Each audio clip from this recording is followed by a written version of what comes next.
predicament, hindi natin talaga malaman kung bakit hindi nila i-declare na lang. I'll give you a third case. Siya ay tricycle driver, pero siya rin ay nag-MC taxi. Minsan meron tayong jeepney driver na siya rin ay nag-delivery service. So syempre isang beses lang dapat siya makatanggap. Sometimes pagdating niya sa payout ng jeepney driver, nabura siya doon, yung magre-react na tayo, natural. Pero yung pala nasa next list pa siya sa MC driver kasi our public utility drivers are hard workers. They tend to do multiple modalities in a week. And we have to make sure that the duplicates are not happening or else kami naman sa DSWD ang magiging liable. So it's the listing that's becoming a challenge. Good morning.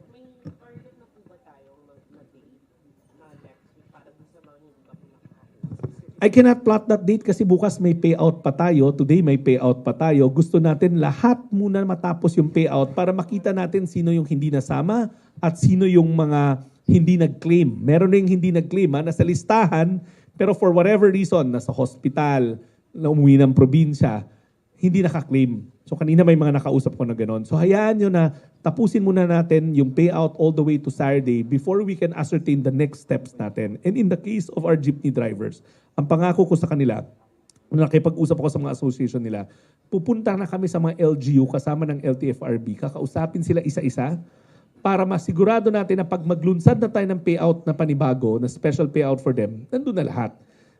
Ayaw na namin yung frustrating na may second payout na wala pa rin sila.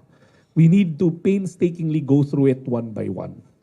Good morning. Kanina bumabagsak yung burden ng paglilinis nitong listahan na to? There are 3 layers in the sense na dapat yung mga kumpanya bago sila magpadala sa amin, linisin na nila. Pero in the case of Grab, they overly cleaned it na a big chunk of their drivers disappeared. Pagdating sa LTFRB, sila kasi ang gatekeeper. They will again do a cross-matching. Ito ba ay lehitimong may permit to operate? Kasi sila lang may hawak niyan. Itong driver na to ba ay natatagpuan sa iba't ibang listahan? And finally, pagdating sa DSWD, ang sinecheck na lang namin doon, duplicity, making sure na yung pangalan mo ay kompleto ang detalye, kaya humingi kami ng birthday, lahat yan, para masigurado namin na isang beses lang makakatanggap at hindi tayo mag-worry na nagdo-double. Nabanggit ninyo kanina na soon magro-roll out na rin kayo sa mga probinsya. Meron na po ba kayong date na target date? The Wednesday after Holy Week. Sa tricycle drivers outside Metro Manila. Mauna yun kasi sila pinakamarami. Right now, as we speak, nagsasubmit na ng mga listahan ng mga local government units. Meron po ba kayong parang mauunang mga LGUs or provinces na? Ang inuuna natin, high-density areas. Targetin natin yon kasi marami yan nationwide. So ang ginagawa natin, we targeted the high-density areas. Ano ang definition ng high-density areas? 1, cities. 2, the greater areas. Ibig sabihin yung mga municipalities na nakapaligid doon sa city na yon kasi chances are doon nakatira pero nagtatrabaho sa syudad. So we're looking at all cities, all greater areas. And then yung in the case of Luzon, alam natin na ang Calabar Zone and ang Region 3 are actually part of Greater Metro Manila. So uunahin yon, but it doesn't mean we'll stay there. Pina-prioritize lang natin kasi nandun yung highest density. According to LTFRB and according to data, nandun yung highest density of tricycle drivers. Pero pagdating dun sa TNVS, sabay-sabay yun kasi hihingiin na lang namin yun sa mga kumpanya ulit like I mentioned. Last na lang on my part. Merong mga nagre-request na sana makita na lang nila sa isang site yung pangalan kasi sayang daw It's yung punta posted. nila. Okay. That's the sad part. It's posted in the LTFRB site the day before the payout. We repost it. Alam ni Raymond because nakikita niya yon. Mga LG nagpo-post but sometimes they don't look at it. At ito pa, they also get notifications in their apps kung nasa ride hailing.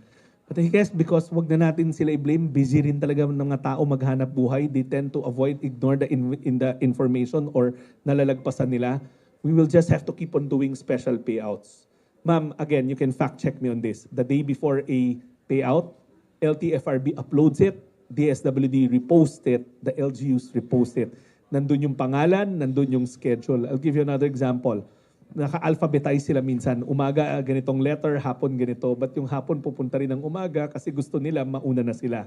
So that's why sometimes in the payout centers, nagkakasabay-sabay. So pagka ganun, nagpunta ng umaga, hindi sila Kinikater na ma-entertain? rin namin kasi nandun na okay. sila. Pero that will delay the morning session. Yung microphone pakinggan. First na tignan yung pangalan nila sa website para malaman kung naka-schedule sila. Alin? Yes, we are encouraging them. In fact, kanina yun ang panawagan namin sa kanila. Tignan nyo ho ang webpage, ang social media account and webpage ng LTFRB, pati na rin ng DSWD kasi the day before pa lang, doon na namin pinopost yung mga pangalan. And we do this for transparency purposes also. Para lahat kayo, nakikita nyo sino ang binibigyan at anong sektor sila napapabilang. Sec, ano pong mensahe po ng DSWD? Sinasabi po nang nagre-request po yung mga jeepney driver na sana idaan na lang daw po sa online like GCash. Bigyan yung kita ng pamimigay. very good question. Alam nyo, dahil hindi updated yung mga listahan, I can easily get those lists and then i-credit namin and then makakarinig kami na nag-credit kami sa patay na, sa hindi na driver, sa nag-OFW na. That's why COA is very strict with us na kailangan may verification, makita namin yung tao. So ngayon, pag may magsabi sa akin, nagbibigay ng tulong pinansyal ang DSWD sa mga ghost drivers, I will tell you right now, hindi yan nangyayari dahil personal pumupunta sa harapan ng empleyado namin at tinitignan namin.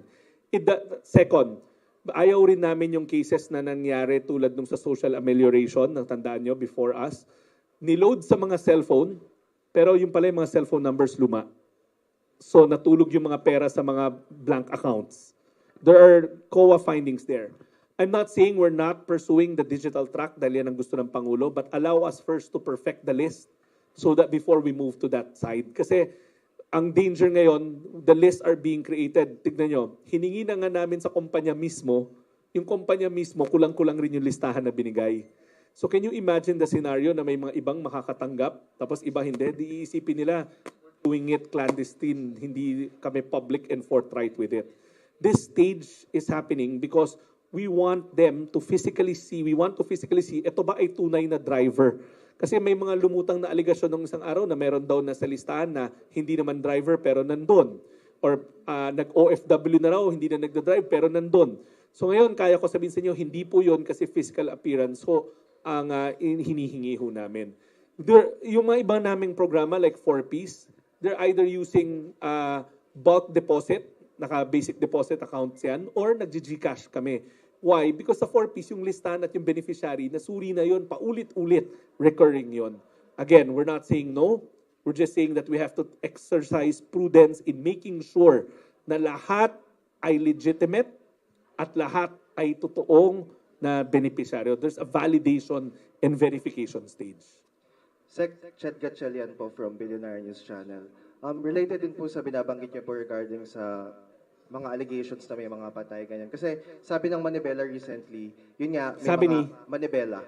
Manibela Transport Group Manibela, may mga patay daw na lumalabas na. And bukod doon, kine-question din nila yung mga requirements na kailangan. Bakit daw hinihingi pa daw yung voting precinct kung saan... Hinihingi yung? Voting precinct. Hindi naman kami humingi ng voting precinct. Yun nga po, ano po yung reaction ko doon? Mga ganong allegations. Reaction, first of all, nagpapasalamat kami sa kanyang katanungan, pero yung data po niya na presenta kahapon ay mali. 19,000 na jeepney drivers sa Metro Manila ang napaglingkuran na last 2 days ago. At patuloy ka naming dadagdagan yan as we get more from the independent JODAS right now. Pangalawa, hindi namin ever hiningi ang voting precinct. Never. Ang hinihingi lang namin are basic information. Your name as it appears in the driver's license. Together with your birthday and your address. Bakit namin ginagawa yon? To avoid duplications. Kasi may mga tao na parehas ang pangalan, we need to be able to make sure na pag tinakbo namin yung deduplication process namin, nasasalang namin na mabuti. Last follow-up na lang po doon. Kasabi din kasi nila, bakit daw nagpo-focus lang yung government sa ayuda? Parang dinidikit nila sa allegations din ng corruption. Kaya ayuda daw yung parang priority ngayon ng government. Ano pong reaction niyo doon? Ang pangalan po ng departamento namin, Department of Social Welfare and Development. Social welfare means sa oras ng kagipitan, sa oras ng krisis, yung gobyerno mo dapat nandun. Every government, whether US ka, whether Europe ka, which are the largest social welfare states, the state's responsibility ay social protection. Protektahan ng vulnerable, protektahan ng mga nasa krisis. I see nothing wrong with government stepping in and your taxes being used for social welfare dahil kailangan nyo. Itong ayuda na to, hindi naman galing sa amin to, galing to sa inyo.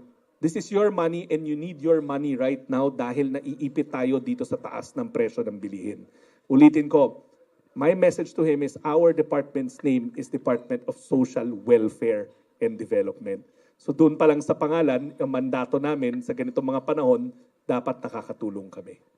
Next question. Hello, Sec. I just have a question po. I'm sure nakikita niyo po online yung mga nababalita na yung mga nahihimatay po sa mga na pumipila. Are we looking into recalibrating the system po or perhaps to ensure na they don't have to line up for that long to receive the financial assistance? I think I've po? already answered it a while ago. Okay. The answer of the reporter ahead. Okay. Yeah. Again, the process is there. The systems are there. But we require kasi the physical appearance kasi nga nag-worry kami that the lists are not updated. We don't want to be, ayaw namin ma-allege na meron kaming mga binigyan ng ayuda na OFW, wala na dito. Ayaw namin na ma-allege na may namatay na pero nag-credit pa rin kami. This step is the validation step. We need to see the person together with your driver's license. We check so many things. Like may nakikita kami doon na kolorum pala, expired na yung license pero namamasada pa. So this first round is all about validating the lists that are being submitted to us from various sources. But it does not preclude nga the exploring of other ways to speed things up. If you look at the Uplift Committee mandate to DSWD, ang nakalagay doon is for us to expedite the release of AIX. But we need to make sure first that our lists are up to date, clean, importante yung word na clean eh. And we have to make sure na talagang yung binibigyan namin ay talagang mga tao o individual na karapat-dapat. But again, we are also exploring other means to make sure na mapabilis to. And we are not excluding the platform na digital platforms. Pero what's there to give sa digital platforms if the lists are not accurate? Di ba? Mas grabe pang magiging allegation sa akin na we are paying people who are not alive, who are not drivers, di ba? So we need to see muna kung ikaw ay lehitimo na driver, ikaw ba ay totoong individual so that we can avoid the allegations of corruption. Last question kasi may mga guest pa Sir, tayong iba. Sige, Victoria Tulad. Hi, Sec. Victoria of ABS. Sir, ano yung situation doon sa jeepney drivers na hindi part ng cooperatives, yung hindi pa Yeah. nakapag-organize? Victoria, that's why nga, lumalapit kami sa mga local government units kasi sila yung makakadetect ng mga single proprietor na mga drivers. Yung hindi part ng co-ops, associations, or any unions, di ba? Marami yan eh. Even in Valenzuela as mayor, marami yung pa-isa-isa lang sila. So next week, joint health teams between the LTFRB and DSWD will be deployed in the 17 cities of Metro Manila. Ang layunin namin doon, uupuan namin lahat ng kanilang mga jeepney operators and the local government unit para maturo nila sa amin where the gaps are. And it's a joint team na. Sabay na yung LTFRB at DSWD na pupunta. Last, sir, so you're appealing for more understanding from the drivers considering yung challenge sa lists? Again, whenever there are people who are excluded, kapag may mga tsuper na wala sa listahan, kapag may mga tsuper na dapat nakatanggap pero hindi nila natanggap dahil kulang sa impormasyon, then humihingi ho ako ng pasensya. Even if the list is not coming from DSWD, but it's coming from different sources like LTFRB, I take it upon myself to ask for patience, understanding, at higit sa lahat, humihiling ho ako ng paumanhin. One driver not being in the list, one legitimate driver not being in the list is one too many drivers in my book. So ako na ho, sa ngalan na rin ng LTFRB, ako na po ang hihingi ng paumanhin. We are working on different modalities to perfect those lists para masigurado natin na the next time we go back on special payouts, kasama na sila. But one thing I will not ask for, pasensya for, is yung mga private sector companies. Sila na nagbigay ng listahan ng mga driver nila, kulang-kulang pa rin. I surely will not ask for indulgence doon because I would like to think that the drivers should take it up and blame their companies, yung mga TNC nila. Kasi you were given the authority to already nominate and endorse your drivers. Hindi nyo pa rin in-endorse. Pero doon sa mga public utility drivers like jeepney, tricycle, ako na ho ang humihingi ng paumanhin sa ngalan ng Pamahalang Nasyonal dahil one driver that's not in the list pero dapat nandun is one too many drivers in my book.